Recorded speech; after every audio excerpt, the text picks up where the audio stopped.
Good morning, beautiful professional people. This is TK Daniels, and I wanted to come and talk to you this morning about having the go-to person. So as leaders, I'm talking to your strong leaders out there. You are required, so much is required of you, of us. Who do you go to gather your strength from? So that's the topic of today. But before we get into that topic, I want to share something with you. It's slightly funny until I really think about it. So I have been avoiding being in front of the camera and actually in front of people for a little while because I had a little accident. And I don't know that I could call it an accident because can you call it an accident when you bring it on yourself? I don't know. So I was, my daughter, who's 17, she came to me and she said, "Mom, I want to learn how to do this flip." And I said, "Well, where'd you see the flip?" She said, "Well, her little cousins, who's 4 and 10, she saw them doing this flip and she explained it to me. She said, it sort of looks like a cartwheel, but when you do the cartwheel, your feet come down together at the same time." I was like, "Oh, of course I know what that is. That's a round off." And I was the queen of round offs when I was little. So I said, "Let me show you how to do it." And so, we were upstairs in our loft, and in the loft we have some room. So, I'm at one end of the loft and how you almost like you're getting ready to do the flip or you're getting ready to like double Dutch, because I was a double Dutch queen as well and still jump rope to this day. Well, let me rephrase that. I haven't jumped roped in about a year, but I'm pretty sure if I picked up the rope, I could jump it. I'm not saying double Dutch, but just skipping rope, I'm pretty sure I can do that, and without causing too much danger or damage to myself. So I was attempting to show her how to do a round off. As I'm, contemplating how this is going to go, and in my mind, because I'm really big on visualization, in my mind, I saw myself doing the round off. But fear set in. I got really, really nervous.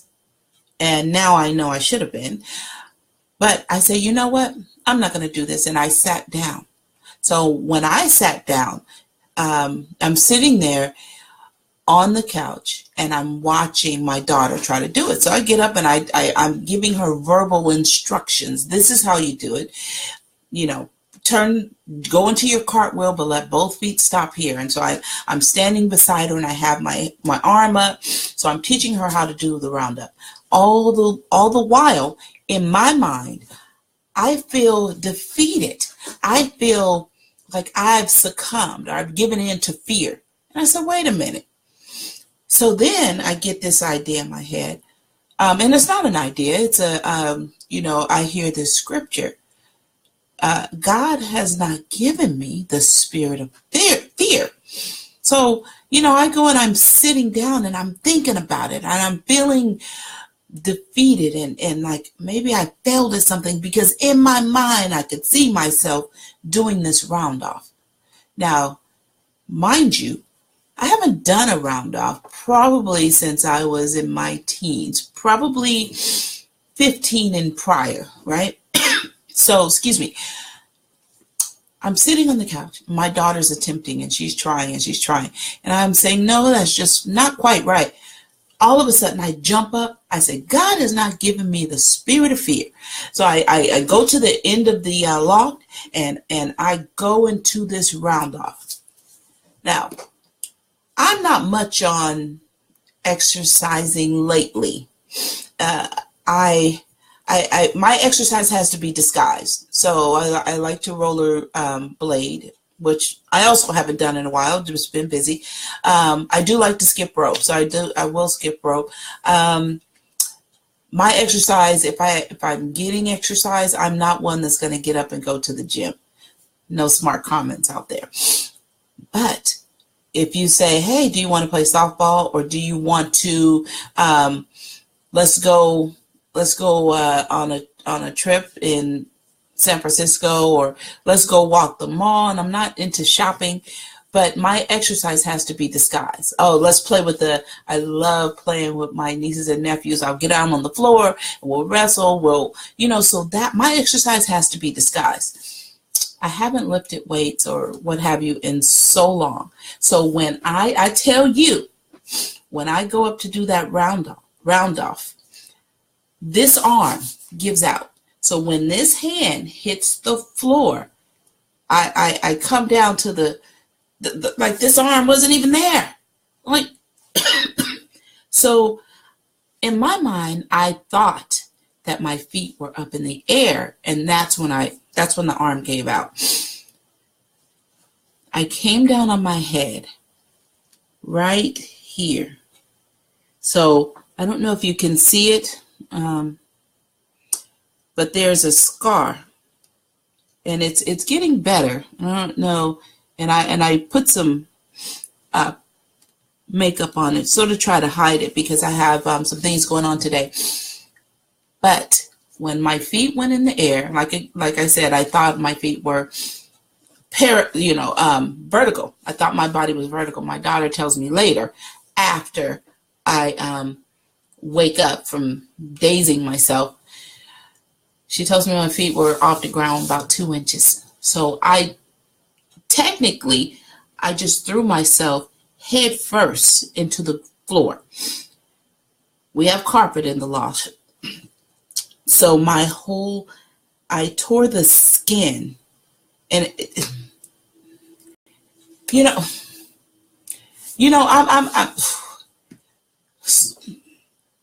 I don't even know, because when I made contact, I remember hearing. So my body was all my weight was on here, on this part of my head, and I heard in the back of my neck and down my spine, I heard I just heard, and then I was slightly dazed for a little while, and I laid in the floor. My daughter, she runs over, Mommy, are you okay? Are you okay? And so, excuse me, she's telling me, get up. And I said, I need a minute. And then I felt this eye was just totally wet in the side of my face. Well, I didn't realize it wasn't the blood. My nephew, who's nerd, or slightly, he's very intelligent. He says, no, that was the plasma, the liquid you get before the red blood comes out, all on my face. And I'm like, what is this on my eye? So eventually, my daughter's wiping my face. I get up, and I'm telling, fast forward the next day. So now I had a meeting to go to, and I have this ugly scar. And not only, well, at that point, it wasn't a scar, it was just an open wound, and visibly. So I guess it was you can tell that it looked like I had been maybe in a motorcycle accident or something, and I skidded down the concrete, on my forehead. So I'm telling my mom about it, and she goes, well, put some makeup on it. I tell you, it was so, like, even the air hurt it. And of course I put, my natural remedies on it, and made it a little better, but there was no way I was getting makeup anywhere near that. So this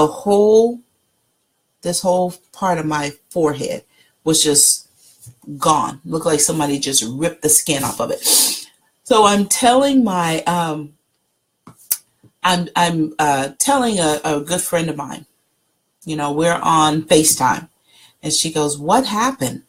What happened to you? Are you practicing for, is this in preparation of Halloween? Are you, well, we're laughing about it because, I can laugh at myself, until I talked to, and then she told another of our friends later. So we're laughing about it. And when she told her, she says, you have to be kidding. So she called me. And this is where a good friend comes in. A good friend will call you on your stuff. And excuse me, I was so proud that, I went ahead and I faced my fear. Well, the first thing she says is, please tell me you were joking. Please tell me that this is a prank. And I said, no, it's not a prank. You saw the pictures. And she says, I said to myself that this has to be a joke or something because TK has too much in front of her to let that crafty devil, to let the crafty enemy trick her. And then she reminded me, she said, remember when Jesus, the story in the Bible, when Jesus was fasting for 40 days and 40 nights, and the devil went to him and said, why don't you throw yourself off this mountain? Surely the angels will catch you. And when she said that, and she reminded me, she said, you have to be careful because that devil sure is crafty. Excuse me. And so it made me think. So then I'm at church that following Sunday, and a visitor that came and she spoke, and she was on crutches. She said, well, I'm thankful that I fell and I just broke my leg. She said, a good friend of mine fell, broke her neck, and is no longer with us. So it goes to show me that, and the moral of this story is, although God did not give me a spirit of fear, but he gave me the option to exercise wisdom. And so I have been walking around with this scar, and I just put makeup on it earlier this week, and it's closed up enough that I can put makeup on it without it hurting or damaging it, because the last thing you want to do is get some product into an open wound. But it taught me, or it reminded me, I have to use wisdom. So in my mind, I saw myself doing this flip, this round off perfectly.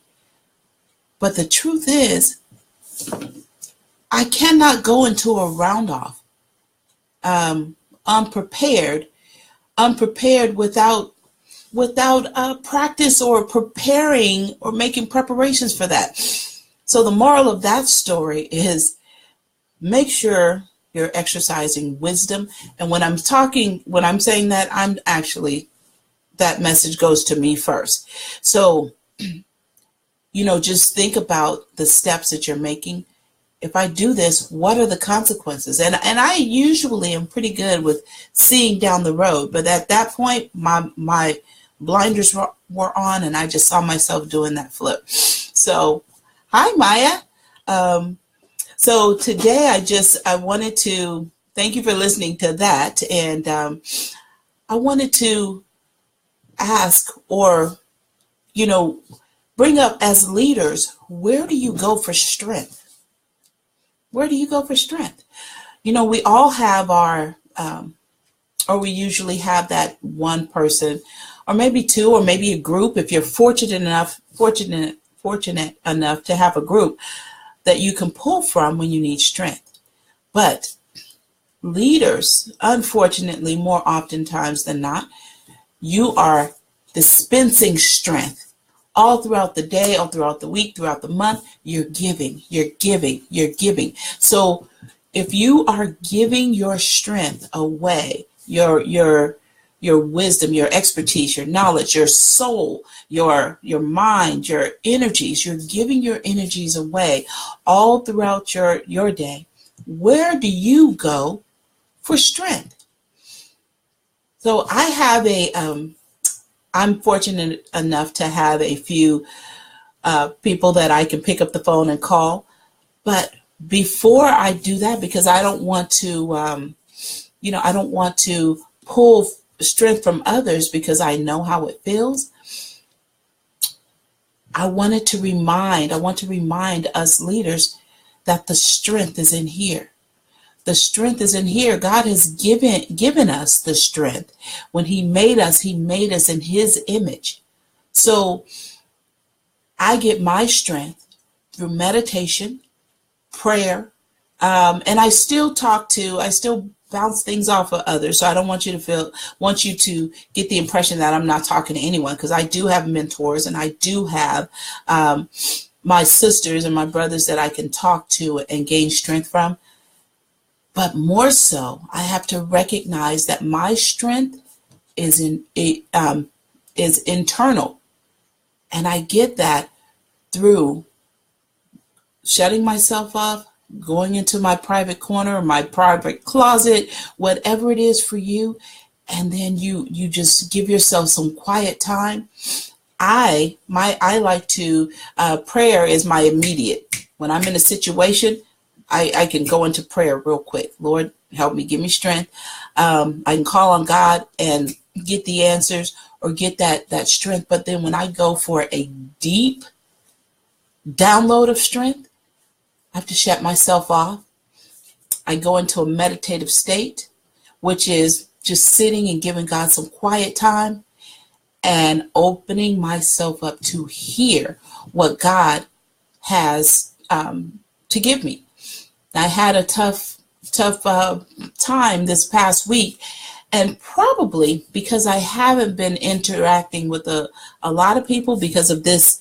I have this scar, and I didn't want to, because it becomes, if you're there to focus on one thing, then that becomes the topic of focus. And then you have the people, and I try to keep it light. You have the people that's